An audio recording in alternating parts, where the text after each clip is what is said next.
And welcome to the class. आज class में हम chapter 9 of Indian Evidence Act 1872 की बात करेंगे।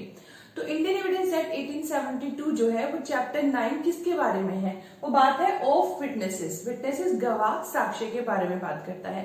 चैप्टर 9 बहुत इंपॉर्टेंट है और इसके बाद आने वाला जो चैप्टर है चैप्टर 10, वो दोनों एक दूसरे से जुड़े हुए हैं। क्यों? क्योंकि जो चैप्टर 9 है वो बात करता है साक्ष्य कौन हो सकते हैं, साक्षी गवाह कौन हो सकते हैं, विटनेसेस कौन हो सकते हैं और किनको जो एक्ट है वो प्रोविजन देता है, सुरक्षा देता है कि वो गवाह से बनने से उन्हें छूट दी गई है, वो कौन लोग हैं, ये भी चैप्टर में बताया गया है। और इससे जो अगला चैप्टर है दैट इज वो चैप्टर नंबर 10। चैप्टर 10 जो है वो ये बताता है कि गवाही किस तरीके से ली जाएगी या एग्जामिनेशन ऑफ विटनेस किस तरीके से होगा। तो पहले ये जानना कि विटनेसेस कौन है, ये हमारे लिए इंपॉर्टेंट है। अब जो ये चैप्टर है चैप्टर 9 मैंने बोला बहुत इंपॉर्टेंट है और इसके सेक्शन जो है वो 118 से लेके 134 तक है।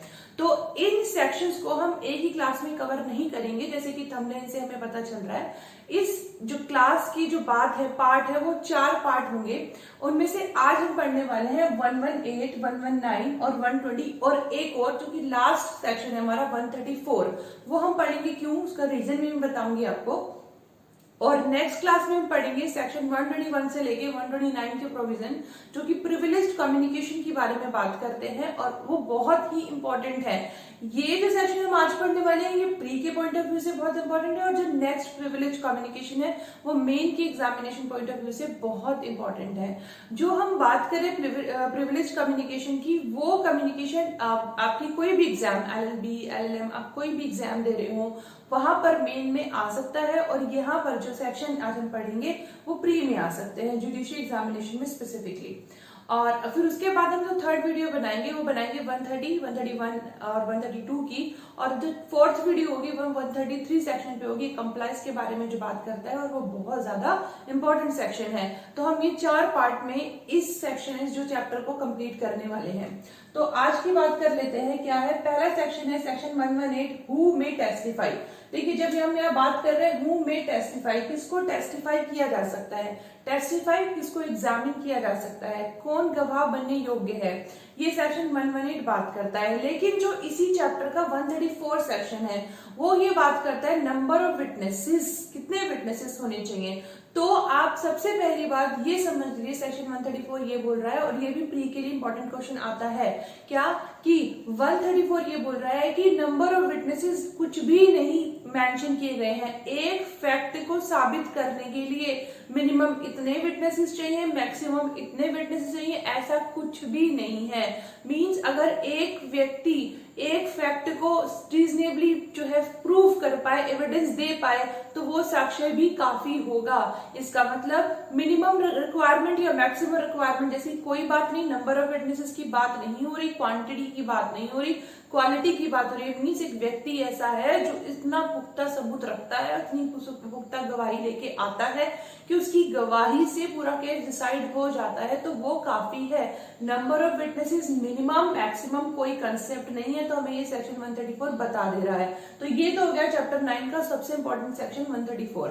अब 118 भी उतना इंपॉर्टेंट है क्योंकि ये बता रहा है कि हु मे टेस्टिफाई, किसको टेस्टिफाई किया जा सकता है, किसको जो है कोर्ट जो है विटनेस मान सकती है, तो किसको किया जा सकता है, किसको टेस्टिफाई किया जा सकता है। इस सेक्शन में ये बताया गया कि हर एक व्यक्ति को किसी भी रिलीजन, किसी भी कास्ट का हो, उसको विटनेस बनने की पूरी परमिशन है। यानी कोई भी विटनेस बन सकता है, कोई भी गवाह बन सकता है।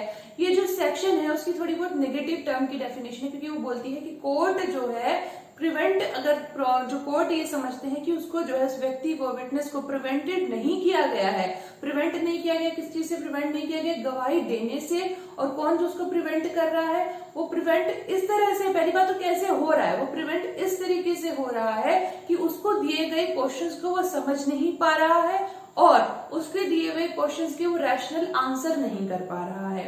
देखिए, दोबारा से मैं आपको समझाने वाली हूँ इस सेक्शन को क्योंकि बहुत इंपॉर्टेंट है। हु मे टेस्टिफाई, कौन टेस्टिफाई कर सकता है, यानी कि किसको टेस्टिफाई किया जा सकता है, गवाह कौन बन सकते हैं। कोर्ट किसी भी व्यक्ति को टेस्टिफाई कर सकती है। कैसे व्यक्ति को टेस्टिफाई कर सकती है, गवाह मान सकती है। किसको मान सकती है, जो व्यक्ति को, उसमें जो सेक्शन में बेयर एक्ट में जो लैंग्वेज यूज की गई उसमें कहा गया कि जो व्यक्ति को रोका नहीं गया, unless the person is not prevented, उसको रोका नहीं गया है, कैसे रोका नहीं गया है, क्वेश्चंस को समझने से और क्वेश्चन के रैशनल आंसर देने से। अगर एक व्यक्ति को नहीं रोका गया है तो वो विटनेस बन सकता है। अब यहाँ पर क्वेश्चन आता है कि कौन रोक रहा है व्यक्ति को रैशनल आंसर देने से या क्वेश्चंस को समझने से। तो उसमें उन्होंने 3 चीजें मेंशन की। पहली बात टेंडर ईयर्स, दूसरी एक्सट्रीम ओल्ड एज, और थर्ड बात की डिसीज, चाहे वो मेंटल है और चाहे फिर वो बॉडी के डिसीज है। तो 3 तरह की सिचुएशन है जो एक व्यक्ति को रोकती हैं कि वो आंसर नहीं दे पा रहा है। कैसा आंसर नहीं दे पा रहा है? जो कि उससे क्वेश्चन पूछा जा रहा है, या तो वो क्वेश्चन समझ ही नहीं पा रहा, और अगर समझ पा रहा है तो वो उसका रैशनल तार्किक ठीक ठाक उत्तर जो उसका बनना चाहिए वो नहीं दे पा रहा है, बिकॉज ऑफ 3 थिंग्स। ये तीनों चीजों से रोक रही है, या तो उसके टेंडर ईयर्स में है, या एक्सट्रीम ओल्ड एज है, और या थर्ड हमने बोला उसको कोई बॉडी या मेंटल जो है माइंड की डिसीज है। तो 3 तरह की सर्कमस्टांसेस में उसको रोका जा रहा है। पहला क्या बात कर रहा है? पहला बात कर रहा है टेंडर ईयर्स। तो टेंडर ईयर्स की बात करें तो चाइल्ड विटनेस आ जाता है। फिर एक्सट्रीम ओल्ड एज, तो ये तो समझ में आ ही रहा है कि ओल्ड है व्यक्ति। तीसरी चीज बोल रहे हैं कि माइंड की कोई डिसीज या बॉडी की कोई डिसीज होती है तो व्यक्ति को रोकती है कि वो चीजें समझ नहीं पाता और रैशनल आंसर नहीं दे पाता। तो इसी सेक्शन की एक्सप्लेनेशन में ये भी बोला गया कि एक ल्यूनेटिक को, एक पागल व्यक्ति को भी मान लिया गया कि वो भी गवाह देने के लिए कॉम्पिटेंट है। लैंग्वेज बेयर एक्ट की बोलती है कि lunatic person can not be incompetent, कि वो इनकॉम्पिटेंट नहीं हो सकता है। किस कंडीशन में नहीं हो सकता है? कि अगर ये प्रूफ हो जाता है कि वो चीजों को समझ सकता है। देखिए, अगर ये बात है कि जब कुछ मेंटल डिसीज भी अलग तरीके की होती हैं। कुछ ऐसी डिसीज होती हैं जिसमें एक व्यक्ति प्रॉपर रहता है, अपने सब काम करता है, लेकिन कभी कभी उसको प्रॉब्लम होती है। तो जिस टाइम पे, जिस इंटरवल पे उसको वो प्रॉब्लम हो रही है, उस वक्त उससे कोई क्वेश्चन पूछा जा रहा है तो वो चीजें नहीं समझ पाएगा। लेकिन बाकी टाइम पर जब वो चीजें ठीक से बिहेव कर रहा है, उस वक्त उससे कुछ पूछा जा रहा है और वो आंसर दे रहा है, तो इसका मतलब वो डिसीज उसको नहीं रोक रही सही आंसर देने से। तो यहाँ पर उसकी गवाही, उसकी विटनेस को मान लिया जाएगा। तो एक्सप्लेनेशन में यही बोला गया। पहले बात करते हैं चाइल्ड की। तो यार हमने बात की थी टेंडर ईयर्स की। तो चाइल्ड जो होते हैं वो बहुत ज्यादा जो एज होती है, देखिए जो मानव जीवन की अवस्थाएं हैं, वो बुढ़ापे से की बात करें और जब बचपने की बात करें तो दोनों में ही है। बहुत ज्यादा बचपन में की बात करें या बहुत ज्यादा बुढ़ापे की बात करें तो दोनों में ही जो हमारा इंटेलेक्चुअल लेवल होता है वो थोड़ा सा कमजोर पड़ जाता है। यानी हम चीजें समझ नहीं पाते जब हम होते हैं बच्चे, बहुत छोटे होते हैं, और हम क्योंकि हमें इस संसार के बारे में अनभिज्ञ होते हैं, हमें पता ही नहीं, we are not known about anything in this world, किसी भी चीज के बारे में हमें नहीं पता होता। लेकिन जब हम बहुत ज्यादा बूढ़ी अवस्था में आ जाते हैं, बहुत ज्यादा बुढ़ापे में चले जाते हैं, तो उस वक्त भी हमें जो है, जो मेमोरी, जो हमारी याददाश्त है, जो हमारी बुद्धि है, वो धीरे धीरे क्षय होनी शुरू हो जाती है, डिके होनी शुरू हो जाती है। तो वो भी क्या बात करते हैं, उस वक्त भी चीजें नहीं समझ में आती। तो बोल रहे हैं कि अगर एक व्यक्ति चाइल्ड है, और चाइल्ड है जब बच्चे की गवाही के मायने रखती है कि नहीं रखती, इस सेक्शन में ये भी बताया गया है। तो बच्चे की गवाही मायने रखती है, इस सेक्शन में ये बोला गया है अगर वो बच्चा, ये साबित हो जाता है, कॉरोबोरेट कर लिया जाता है इस बात को। क्या कॉरोबोरेट कर लिया जाता है? कि साबित कर दिया जाता है इस बात को कि जो बच्चा है वो चीजें समझने का आईक्यू रखता है। एक केस भी आया था इसमें जिसमें 8th स्टैंडर्ड में बच्चा पढ़ता था। तो ये माना गया कि आज के जो परिवेश है, आज की जो सर्कमस्टांसेस है, उनके हिसाब से अब बच्चों की जो 8th क्लास में जब बच्चा आता है तो वो इतना मेच्योर हो जाता है कि वो चीजें समझ पाए, तो उसकी गवाही को मान्य कर लिया गया। इसके केस में मैं पढ़ाऊंगी क्लास की एंड में, यानी तीनों सेक्शन कंप्लीट करने के बाद केस लो। तो ये चीज हमें समझ में आ गई कि सेक्शन 118 क्या बोलता है। सिंपल भाषा में ये बात कर रहा है कि चाइल्ड विटनेस को भी एक्सेप्ट कर लिया जाएगा। वैसे तो बोला गया, सेक्शन ने क्या बोला कि प्रिवेंट कर दे, अगर उसे उसकी जो टेंडर ईयर है उसको क्वेश्चन नहीं समझने दे रही है तो प्रिवेंट है। लेकिन अगर टेंडर ईयर्स के बावजूद भी, यानी कि चाइल्ड होने के बावजूद भी व्यक्ति का, बच्चे का आईक्यू लेवल है कि वो चीजें समझ पा रहा है और कॉरोबोरेट कर ली जाता है, इस बात को पुख्ता कर लिया जाता है, साबित कर दिया जाता है कोर्ट के सामने, तो उसकी गवाही भी मान्य रखती है। इसी तरीके से एक्सट्रीम ओल्ड एज भी मैंने बात की, जब बहुत ज्यादा व्यक्ति बूढ़ा हो जाता है तब भी धीरे धीरे याददाश्त कमजोर पड़ने लगती है, बुद्धि क्षय होने लगती है, चीजें समझ नहीं आती, भूल जाते हैं। तो उस वक्त भी अगर व्यक्ति ये साबित हो जाता है कि नहीं, व्यक्ति को चीजें समझ में आती, नॉर्मल है, तो उसकी गवाही माने रखती है, अदरवाइज नहीं, क्योंकि प्रिवेंट कर रही है। पहले ही हमने बात कर ली तीसरी हमने बात की कोई भी बॉडी या कोई माइंड डिसीज है तो उस केस में भी वो मैंने आपको समझा दिया कि अगर उसको स्टेजेस ऐसी हैं कि वो अदरवाइज नॉर्मल रहता है लेकिन कभी प्रॉब्लम होती है तो वो जो गवाही हो रही है वो उस वक्त हो रही है जब वो नॉर्मल है तो उसकी गवाही भी मान्य कर ली जाएगी। तो सेक्शन 118 ये बोलता है कि हर व्यक्ति गवाह बन सकता है लेकिन 3 लोग नहीं बन सकते, लेकिन अगर ये साबित हो जाता है कि कैपेबल हैं तो इनकी गवाही भी मान ली जाएगी। फिर आता है सेक्शन 119। देखो ये प्री में बहुत ही ज्यादा आता है डम विटनेस का।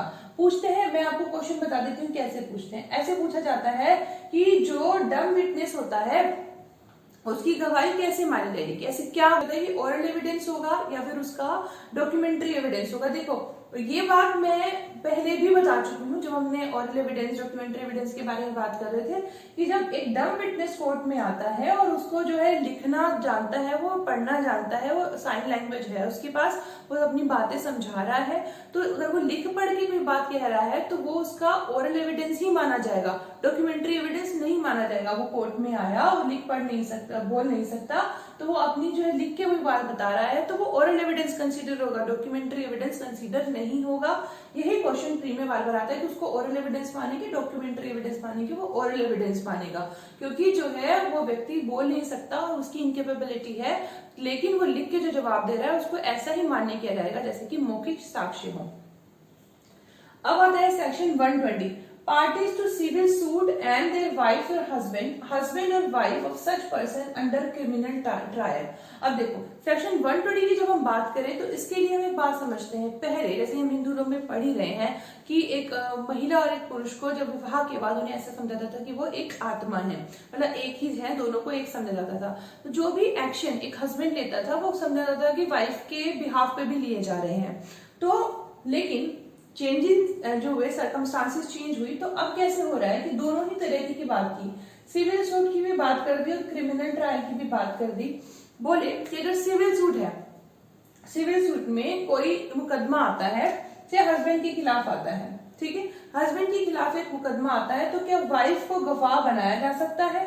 इस तरीके से ही क्रिमिनल ट्रायल की भी बात करी कि या फिर अब इसमें देख लीजिए हस्बैंड के खिलाफ मुकदमा आता है तो क्या वाइफ को बना सकते हैं, क्या विटनेस बना सकते हैं। इसी तरीके से अगर वाइफ के खिलाफ कोई मुकदमा आता है तो क्या हस्बैंड बन सकते हैं, विटनेस बन सकते हैं। अब यहाँ पर फिर वही बात आई, वाइफ के खिलाफ मुकदमा आता है क्रिमिनल में, क्या तो हस्बैंड बन सकते हैं, बन सकते हैं, यानी कि दोनों पार्टी में से हस्बैंड या वाइफ में, दोनों ही केसेस में, सिविल में या क्रिमिनल में किसी भी तरीके का मुकदमा आए तो दोनों यानी opposite party, wife husband as a case में भी वो विटनेस बन सकते हैं। क्या ये सेक्शन 120 बोला। अब आप पढ़ेंगे 122 में प्रिविलेज्ड कम्युनिकेशन, जहां पे कम्युनिकेशन प्रिविलेज करने की बात हुई है, तो वो क्या है, वो हस्बैंड वाइफ की कम्युनिकेशन की बात हुई, उसको हम नेक्स्ट क्लास में पढ़ेंगे क्योंकि हम 121 से नेक्स्ट क्लास में पढ़ने वाले हैं, यहाँ मैं नहीं जाऊंगी। वो सेक्शन भी बहुत इंपॉर्टेंट है 122। तो यहाँ पर आप इस बात को आज बांध लेना, आज मेरी बात समझ लेना, गांठ बांध लेना, दिमाग में सोच लेना कि यहाँ सिर्फ इतनी बात हुई है कि जब सिविल सूट या क्रिमिनल सूट की बात होगी, क्रिमिनल ट्रायल की बात होगी, तो हस्बैंड वाइफ दोनों कॉम्पिटेंट विटनेस हो जाते हैं। अब देखिए ये डिपेंड करता है कैसा वो मुड़ता है, केस फेवर में चले जाते हैं, वो अगेंस्ट में चले जाते हैं, पर जनरली कोई वाइफ अपने हस्बैंड के खिलाफ जो है गवाही नहीं देगी, कोई हस्बैंड अपनी वाइफ के खिलाफ नहीं देगा। बस बेसिकली बात क्या है, बात यह है कि उनको जो विटनेस के तौर पे मान्य कर लिया जाएगा। अब ये तो हमने पढ़ लिया 118, 119, 120 की बात। अब मैंने जैसे आपको बोला था 134 में मैंने आपको बता दिया कि नंबर ऑफ विटनेस रिक्वायर्ड नहीं मेंशन कितने हैं, जितने मर्जी ले आओ, कितने एक ही ले आओ, बहुत है। अब हमें चाहिए क्या, केस लॉ। केस लॉ के बिना तो केस हमारा जो क्लास है वो अधूरा है। केस लॉ में हमारे पास 2 केस लॉ सेक्शन 118 के हैं और 2 केस लॉ हमारे पास 119 के हैं। पहला केस लॉ 118 का जो है वो है चंगेनडेम वर्सेस स्टेट ऑफ गुजरात 1994 का। इस केस में ये कहा गया कि चाइल्ड विटनेस जो होते हैं उन्हें इजीली ट्यूटर किया जा सकता है, लिखाया पढ़ाया जा सकता है, मींस उन्हें कुछ भी बहलाया फुसलाया जा सकता है, इसलिए उनके जो गवाही है उसको मान्य नहीं किया जा सकता अगर साबित हो जाए कि उनको जो है लिखाया पढ़ाया गया। लिखाया पढ़ाया का मतलब है कि उन्हें कुछ चीज कहा गया कि हाँ बच्चे ये करो, ये बोलना है, ऐसे बोलना, क्योंकि उनको इजीली ये काम कराया जा सकता है उनके साथ। तो ये जब चाइल्ड विटनेस को ध्यान दे रहे हैं तो कॉर्पोरेट करना जरूरी है, वो मैंने अभी बताया आपको। फिर दिगंबर वैष्णव वर्सेस स्टेट ऑफ छत्तीसगढ़ 2019 का केस, ऑनरेबल सुप्रीम कोर्ट ने इसमें ये बोला कि जो चाइल्ड विटनेसेस होते हैं उनका विटनेस रिकॉर्ड करते हुए, उनकी गवाही रिकॉर्ड करते हुए एक्स्ट्रा केयर देनी चाहिए, क्योंकि उनको इजीली ट्यूटर किया जा सकता है। वही बात जो अभी हमने पढ़ी। फिर चंदेर सिंह वर्सेस स्टेट 2016 का केस, इस केस में ये कहा गया, 119 का ये केस है, इसमें बोला गया ऑनरेबल जो हाई कोर्ट है, दिल्ली हाई कोर्ट, उन्होंने ये हेल्ड किया कि जो डम विटनेसेस होते हैं उनको जो साइन लैंग्वेज होती है, वो जो वर्ड्स होते हैं वो बहुत लिमिटेड होते हैं, इसलिए जब भी उनके जो स्टेटमेंट रिकॉर्ड किए जा रहे हैं उनमें उन एक्स्ट्रा केयर देनी जरूरी है। लेकिन इसका मतलब ये कतई नहीं है कि वो जो डम विटनेस है वो लेस कॉम्पिटेंट हुए, यानी कि वो कॉम्पिटेंट उतने ही है जितने ये नॉर्मल, जितने ये बोलने वाला व्यक्ति है उतना ही वो व्यक्ति भी है। फिर स्टेट ऑफ राजस्थान वर्सेस दर्शन सिंह 2007, इस केस में क्या हेल्ड हुआ था? इस केस में ऑनरेबल सुप्रीम कोर्ट ने ये हेल्ड किया था कि एक व्यक्ति अगर लिख भी सकता है, पढ़ भी सकता है, तो उसका एविडेंस साइन लैंग्वेज से ना लेकर के लिखने से या पढ़ाई से, मतलब रिटन में लेना चाहिए उसका एविडेंस, जो कि डम विटनेस है, क्योंकि मैंने भी बोला दोनों 119 के केस हैं। तो हमारे पास 2 केस सेक्शन के हमने पढ़े हैं केस लॉज, और हमने 3 सेक्शन कवर किए, 4 सेक्शन कवर किए। 134 तो बहुत इंपॉर्टेंट है, ये भी पूछा जा सकता है प्री में कि कितने जो है विटनेसेस जो है रिक्वायर्ड है, तो नंबर ऑफ विटनेसेस कुछ मेंशन नहीं है। 134 कहाँ मेंशन नहीं है? 134 में बात कही गई है, तो ये भी एग्जाम में आता है। ये कवर कर लिए तीनों सेक्शंस और केस लॉज भी। आज की क्लास फिनिश करते हैं। Thank you so much, thanks a lot, keep learning and keep smiling.